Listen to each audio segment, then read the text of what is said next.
Fire is catching, I am shouted now, determined that he will not miss a word. And if we burn, you burn with us. My last words hang in the air. I feel suspended in time, held aloft in the cloud of heat that generates not from my surroundings, but from my own being. And cut! Person's name I can't pronounce. Voice snaps back at me in reality, extinguishes me. She gives me a nod of approval. That's a wrap. And that's the wrap for Chapter 7. Oh, hey guys, Austin here. I'm just reading Mockingjay. Thing is, I've been stuck on this book for quite a while. I still haven't actually finished this book. I mean, I am so anticipated for the Hunger Games Catching Fire, which is going to be released November 22nd, and I really need to get through this book. So, anyway, what am I doing here? Right, okay, Super Mario Numbers vlogs, Prospection. So Prospection is Chapter 3. So if you haven't seen the first two vlogs, or if you haven't read the first two chapters, then I would recommend to actually go back, go to the Super Mario Numbers vlogs playlist and actually check those videos out. So with that said, let's talk about Chapter 3, Prospection. So pretty much what happened in the events of the Bloodless List is that our heroes find the Bloodless List so they can actually find all the spies and all the Bloodless and such. And so Shadow, who mainly got himself involved with the Bloodless, is trying to continue his journey. And he's trying to get Mario and Luigi involved, but of course Mario and Luigi just want to, you know, take a breather and such after all they've been through. And so Peach actually starts a party. I know it kind of sounds cliched, but she starts a party, and so Mario and Luigi actually go to that party and just cancel, you know, trying to help Shadow. But instead, they manage to get Ash Ketchum as a replacement to help Shadow. Yeah, I'm pretty sure a Pokemon trainer can actually help Shadow the Hedgehog with, you know, a violent tribe. I don't know. It's kind of messed up, but we try to make Ash Ketchum intelligent in this. And the thing is that I'm not too much focused on Ash Ketchum's story. Rather, Tim Lemons is more focused on that kind of story because Tim Lemons and his brother Robin Lemons, who eventually does actually appear as a main writer in in season 2 and 3, is eventually going to be like the main writers for like the Pokemon side of the plots. So with that said, okay, where did I leave off? Okay, so at the party, suddenly the party gets crashed, and then we actually get introduced to some of the characters that actually came from the Paper Mario game. One of them is Paracary, who you might know is the mail carrier, the Paracoopa, who actually helps Mario in the Paper Mario game. So he helps Mario for a little bit, and he delivers letters to them at least twice in this chapter. And another character that was also in this and became useful was Cooper, and he was the blue shell Koopa, who was also in Paper Mario. And we also do get to see some appearances of the people who did join Mario's team in Paper Mario at the party, including Goombario. I don't remember all the party's names. I've only played like Paper Mario twice, maybe. But anyway, so the party gets crashed, and Bowser and suddenly Bowser Jr. capture the princess. Yay! Cliched storyline. But we also get introduced to new characters, and these are the Koopalanes. Let me see if I can remember all the Koopalanes' names.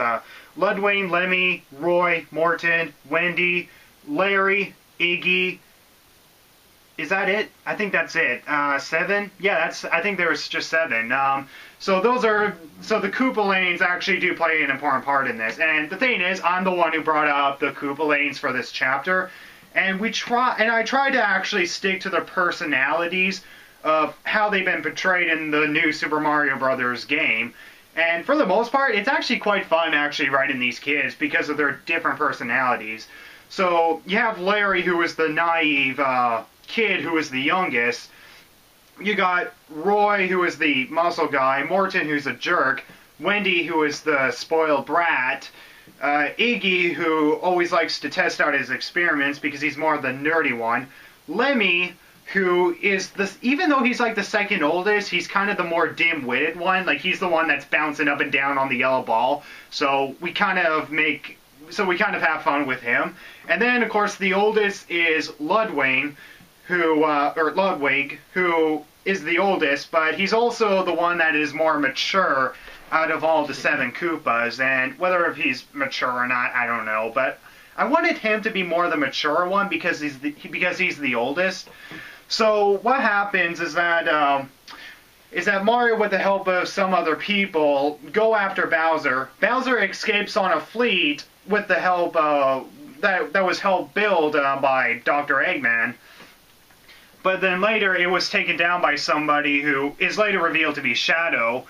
And what happens is that the fleet crashes onto this hill, and when Bowser and his family recovers and such. Actually, an interesting fact I didn't know around the time of writing this, the Koopalanes are not actually Bowser's children.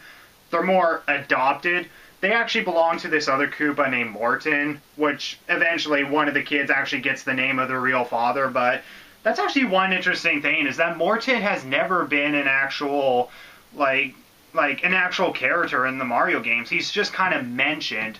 Like, we don't know who he is and such, and so far we haven't actually explained that in the Super Mario numbers, and I don't think we really ever will. I mean, I think we'll just leave that up to Nintendo. But anyway, when Bowser and his family crash on the site, Larry is missing. Kamek went to search, but of course, he's not there. So when they go back home to get medical attention and whatever, and of course they're whining about it, suddenly it's Dr. Eggman who goes by the site and actually finds Larry. And he survived and all, he just has a broken arm. However, when Larry actually comes to consciousness, he's starting to have flash visions or suddenly dreams of a gruesome apocalyptic future that takes place like 4 years later within the Mushroom Kingdom. And this will actually be important for the next chapter. But yeah, that's pretty much covering all the side with like Bowser's side of the story, or at least Bowser's children's side of the story, as well as Larry. Like, Larry Koopa actually plays a big part in this. Out of all the 7 Koopalings, the youngest plays a bigger part in this.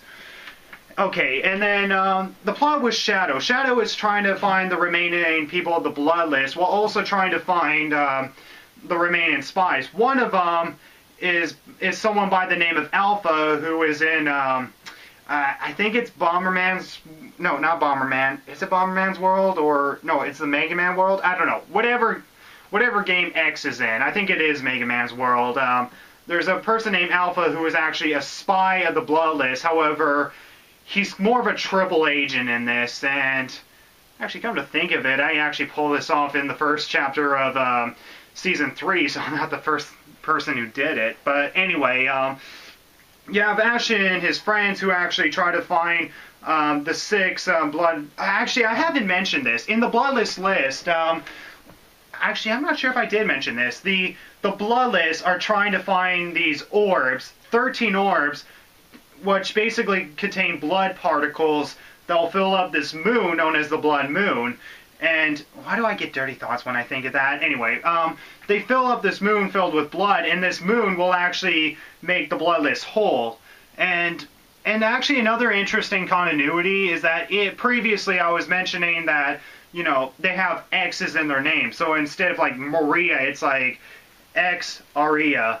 Now, I was pronouncing it as Korea, but 49 Falcons actually pronounces the Z, or the X as a Z, like Zoria, Mazio, Samzes, I don't know. But basically, he pronounces it with a Z, I kind of pronounce it with a K. So however you intend to pronounce it, I think it really all depends on which is easier for you, if it's pronounced easier as K or Z. But anyway, carrying on. So later... guess who else actually makes an appearance in this? Team Rocket. Yeah, that's right, Team Rocket. Team Rocket! Out of all the Pokemon characters you could have introduced, actually, to be fair, Team Rocket is actually not so bad, because how many other antagonists from Pokemon are there? Which, actually, I can't really answer that, because I never actually watched the anime, but since Tim Lemons, who is our third writer, actually has, then... we'll just go with it. And for the most part, they're kind of your comedic villains and whatever, and they kind of do, you know, similar motives that they do in like the show and whatever. They're kind of funny in a way, but of course they're foolish and they never get anything done. And the funny thing is that at one point they get fired, but of course they actually do one thing right, that they get their jobs back. Oh boy. Yeah, so they make an appearance, and then you have a whole other plot, which is all written by me, which basically stars Otacon and Epps. So Epps from the first chapter, Seven Hearts, makes a return. And what's happening is that there are these bank robberies that are happening, but there's like no weapons, no threats, basically just give me your money and nothing will happen. And they just walk out, nothing will happen. So they hired a mathematician to actually predict where the next bank robbery is going to be.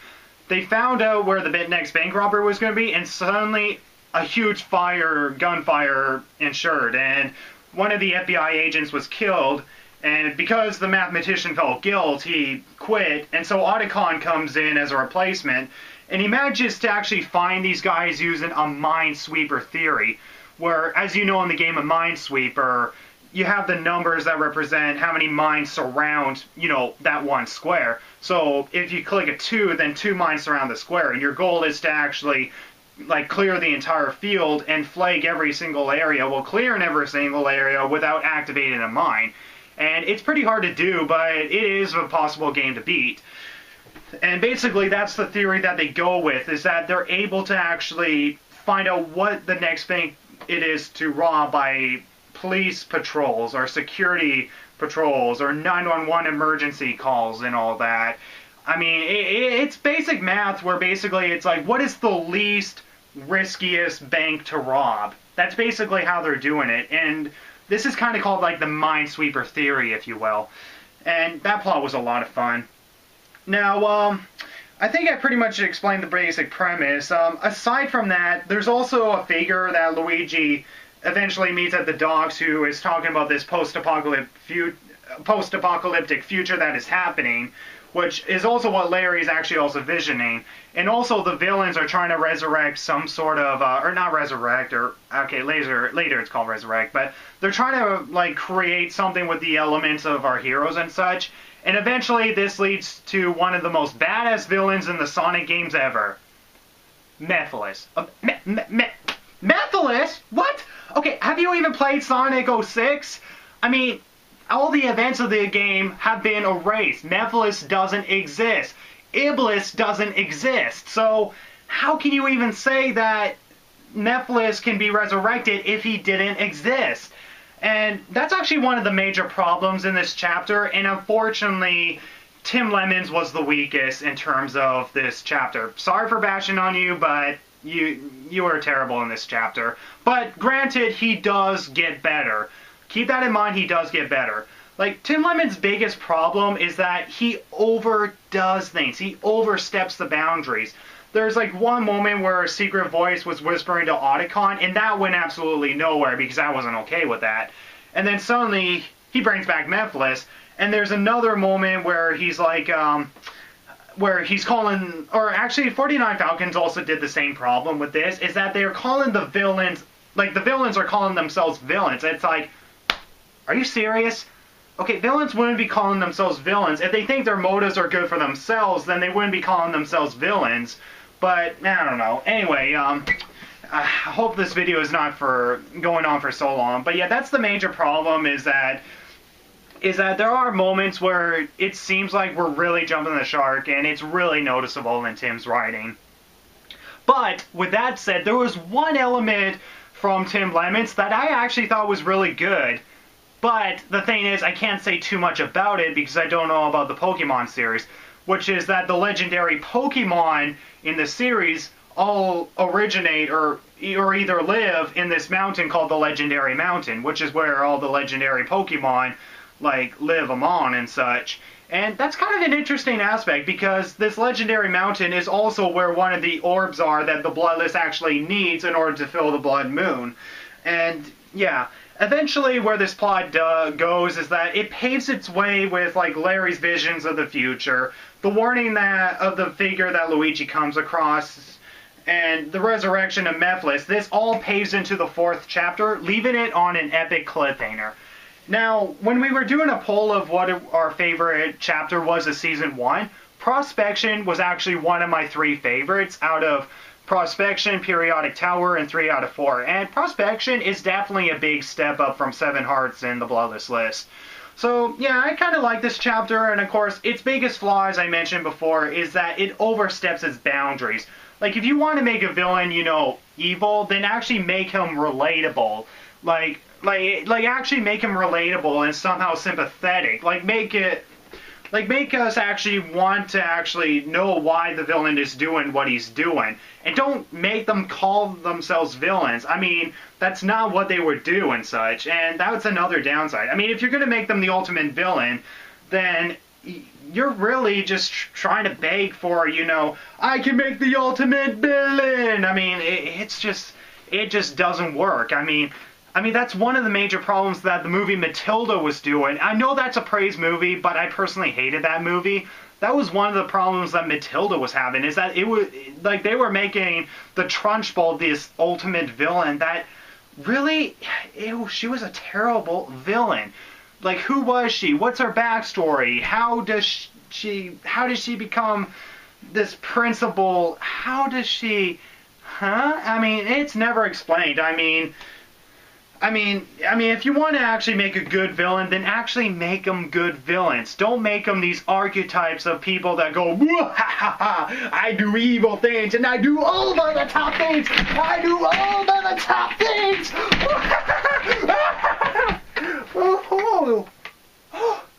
It's a Mockingjay book. You know, I saw this movie called Battle Royale. It was more bloodier, which means I'm gonna burn this book. I'm gonna burn it. Where did the matches go? Okay, but you get what I mean. The villains are really over the top, and that can be a big problem. Which is why with the Koopalings, we make Bowser a little more sympathetic, because we can relate to his situation in terms of, you know, raising these kids, and that he needs Peach as a motherly figure. So, aside from, like, you know, the flaws of it and such, and of course, you know, some of the terrible writing, it is a big improvement over the first 2 chapters. So, guys, that was Prospection number 3. I don't think there's any more I need to talk about, so see you in number 4, Periodic Tower. Goodbye.